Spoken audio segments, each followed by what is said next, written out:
Hello મિત્ર, મેં Schezwan rice બનાવ્યા છે। તો પહેલાં મેં છે ને તેલ કડાઈમાં લઈ લીધું છે।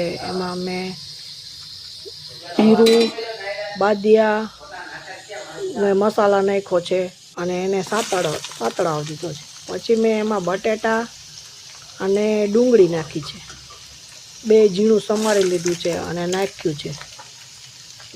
બટેટા અને ડુંગળીને થોડીક વાર ચડવા દેવાનું છે ને સાતળવા દેવું છે। એટલે લાલ થાય ને ત્યાં લગી એને બટેટા ડુંગળીને સતળાવવાના।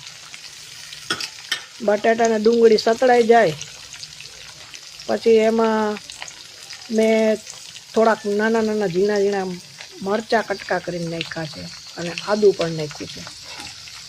એટલે એ પણ અંદર જ મેં ચડવા દીધું છે। તમે જોઈ શકો છો કે મારું અસલ મજાનું ડુંગળી બટેટા અને એ બધું સતળાઈ રહ્યું છે।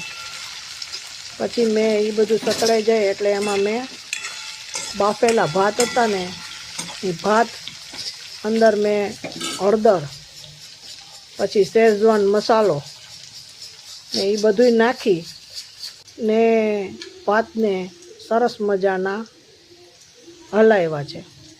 એટલે ભાત સરસ મજાના થઈ ગયા છે। જો ને આવી રીતના આપણો શેઝવાન મસાલા સાથે રાઈસ તૈયાર થઈ ગયા છે। તો તમને અમારા રાઈસ કેવા લાગ્યા?